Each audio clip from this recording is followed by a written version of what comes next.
مغربی تہذیب ہے اس میں بھی اسلام بہت پڑھا جاتا ہے. یونیورسٹیز میں ہارورڈ میں اسلام پڑھا جاتا ہے، بoston میں پڑھا جا رہا ہے، یونیورسٹی آف شکاگو میں پڑھا جا رہا ہے، آکسفورڈ میں اسلام پہ PhD ہوتی ہے. مستشرقین انہیں کہتے ہیں، اورینٹلسٹ نا.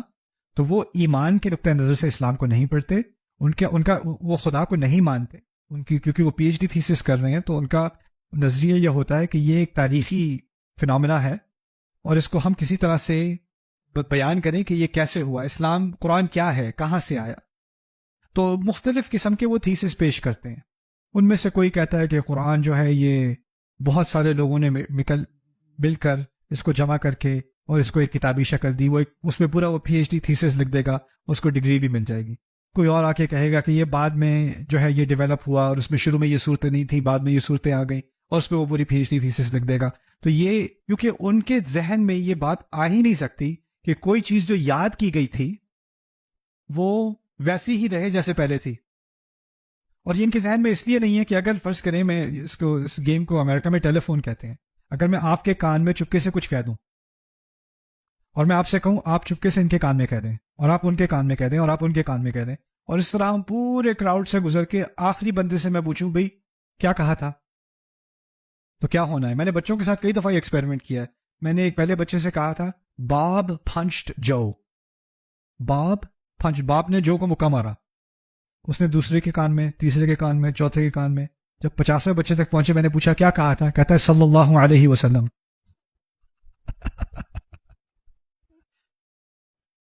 مقصد کہنے کا یہ ہے کہ جب انسان بات کرتا ہے اور بات کے ذریعے سے چیز پھیلتی ہے نا، تو اس میں کیونکہ ہمارا جو حافظہ ہے وہ انسانی حافظہ، اس میں کمزوری آ سکتی ہے.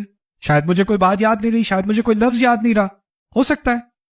تو اس میں غلطی کا امکان زیادہ ہے. اگر کوئی چیز لکھ لے، وہ لکھی ہوئی چیز مجھے مل جائے، تو اس میں جو پرانی اصل بات تھی اس کا ریکارڈ زیادہ قابل قبول ہے، وہ زیادہ ریلائبل ہے، قابل اعتماد ہے، کیونکہ وہ لکھا ہوا ہے.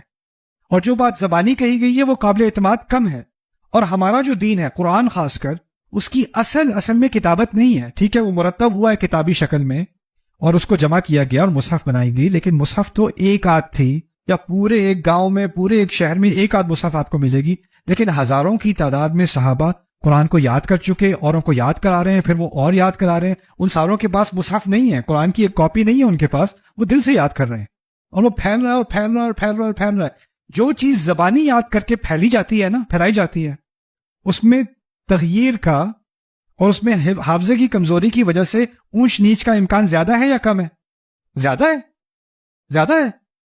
اور جتنا وہ پھیلے گا کتنا امکان ہے کہ اور تغییرات ہوں گی. اور یعنی ان کے پاس اس صورت میں یہ لفظ تھا یا یہ لفظ تھا، یہ صورت پہلی تھی یا یہ صورت بعد میں تھی، یہ یاد یہاں پہ تھی وہاں پہ تھی. اس کا امکان بڑھتا چلا جائے گا، جتنے اور لوگ حفظ کریں گے اتنا ہی اس کا امکان بڑھتا چلا جائے گا. اور یہی مغربی ذہن کا ایک خاکہ ہے کہ تاریخ جو ہے نا، جو ریلائبل تاریخ ہے، جس تاریخ پہ ہم اعتماد کر سکتے ہیں کہ یہ واقعی اس وقت کی چیز ہے، وہ لکھی ہونی چاہیے. کیونکہ انسان کے محافظے کا اس کے کوئی اعتبار نہیں. یہ ان کی ذہنیت ہے. اب انہوں نے سائنس کا بھی اس میں استعمال کرنا شروع کر دیا ہے. ہو سکتا ہے ان کو پرانا کوئی نسخہ مل جائے قرآن کا، یا جیسے وہ یمن میں ان کو ایک ملا، تو انہوں نے اس کی وہ کاربن ڈیٹنگ کرتے ہیں، یعنی اینالائز کرتے ہیں کہ یہ کس سال کا ہے، کتنا پرانا ہے. یہ اس کی کیمیائی اس کا انالیسس کر کے وہ نکال دیتے ہیں یہ 8 صدی پرانا ہے، یا 12 صدی پرانا ہے، یا 1000 سال پرانا ہے. وہ اب اس کا تجزیہ وہ کر سکتے ہیں. اس کی وجہ سے اب جب وہ قرآن کے پاس آتے ہیں تو یہ کہتے ہیں یہ تو اس کے جو نسخے ہمیں ملتے ہیں، وہ تو مجھے ایک نسخہ کہیں یمن میں کسی پتھر کے نیچے مل گیا، کوئی پرانا، کوئی وہاں پہ مل گیا، کوئی وہاں پہ مل گیا، لیکن اصل کیا ہوگا کوئی نہیں کہہ سکتا.